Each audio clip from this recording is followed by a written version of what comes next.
My viewers, welcome back to Boston USA Dehradun. आज की video में हम लोग सीखने वाले हैं नेगेटिव ट्रेट्स के बारे में, नेगेटिव पर्सनालिटीज के बारे में। हम सबके आसपास बहुत सारे ऐसे लोग होते हैं जिनकी पर्सनालिटी हमें अच्छी नहीं लगती।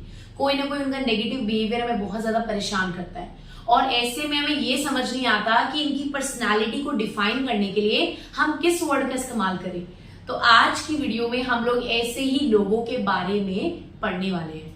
सो the today's topic is idioms to talk about negative personality. चलिए सीखते हैं। सबसे पहला जो इडियम है, this is stickler for the rules. अब जैसे कि नाम से ही समझ में आ रहा है, stickler for the rules.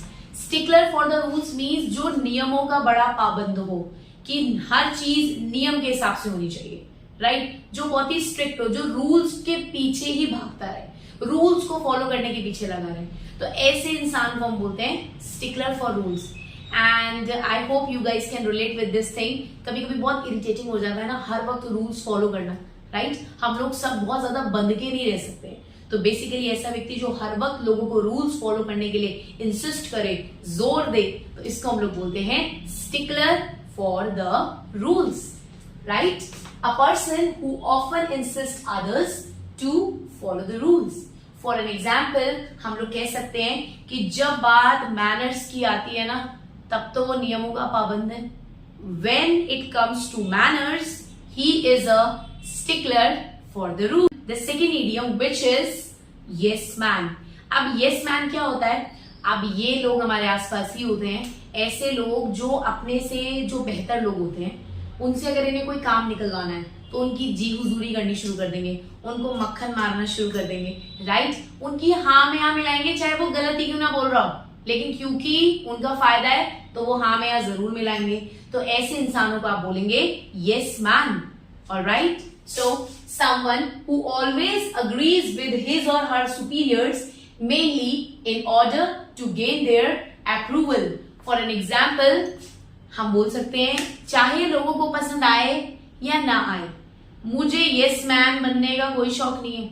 Weather people like it or not, I don't want to be a yes man. Let's learn the third one, which is wolf in sheep's clothing, यानी कि भेड़ की खाल में भेड़िया।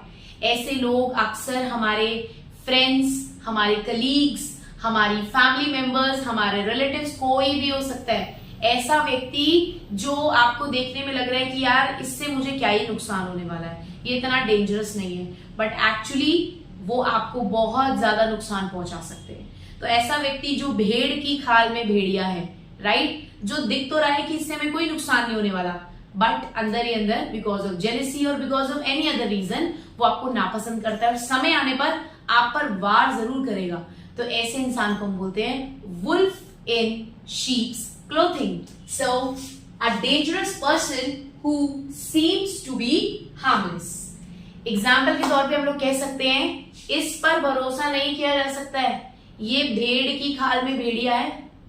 We can not count on this person because he is a wolf in sheep's clothing. Now here comes the next one, which is a loan shark. अब loan shark कौन होता है? लोन शार्क बेसिकली आपने देखा होगा, कुछ लोग लोगों को ब्याज पर पैसा देते हैं, राइट? अब कुछ लोगों के पास गिरवी रखने के लिए, जैसे बैंक को गिरवी रखने के लिए कुछ नहीं होता है, तो उस केस में उन्हें जरूरत पड़ने पे लोन चाहिए होता है। तो ऐसे ही लोग जो बहुत ही ज्यादा उतावले होते हैं ना, जिनको लोन चाहिए होता है, तो वो लोग जो ऐसे लोगों को लोन देते हैं बहुत हाई रेट ऑफ इंटरेस्ट पर, और अगर लोन नहीं चुकाया तो ये वायलेंस पे उतर आते हैं, मार दहाड़ पर उतर आते हैं। तो ऐसे डेंजरस लोगों को हम लोग बोलते हैं लोन शार्क, राइट?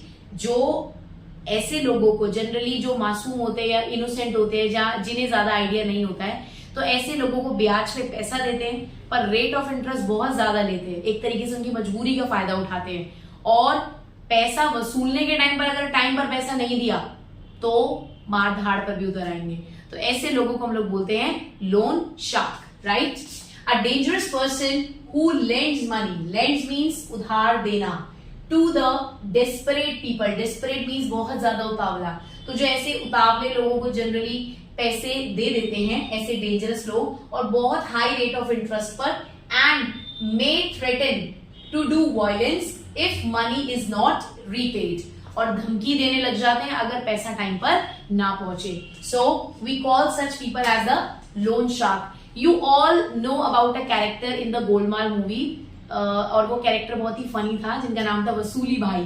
तो एक तरीके से इस तरीके के गुंडे टपोरी लोग जो पैसा तो दे देंगे उधार, बट अगर टाइम पर नहीं लौटाया तो लड़ाई पर उतर आएंगे.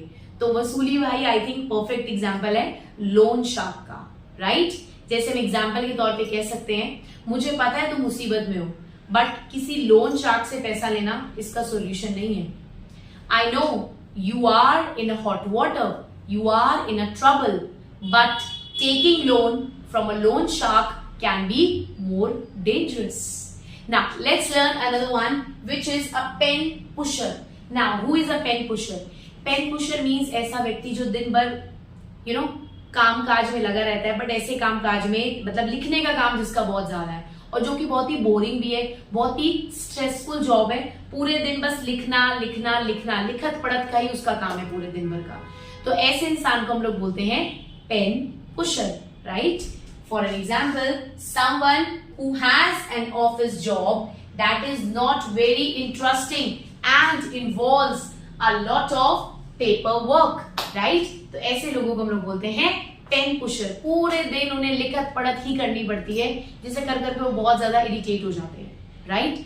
एग्जाम्पल के तौर पे हम कह सकते हैं कि इस पेन पुशर जॉब के कारण ना मेरी गर्दन पूरी अकड़ गई है. Due to this pen pusher job, I have got a stiff neck, and I hope आप लोगों को ये नेगेटिव इडियम्स पसंद आए होंगे. तो अगर आपके आसपास भी कोई ऐसा व्यक्ति है जिसके साथ आप कोई भी एक वर्ड रिलेट कर सकते हैं, तो ये वीडियो उनके साथ शेयर करिए, और एग्जाम्पल सेक्शन में किसी भी एक इडियम को यूज करके मुझे एग्जाम्पल्स बना के जरूर बताइएगा कि आपको ये समझ आए या नहीं आए. Alright? Okay. Ciao everyone. See you in the next video.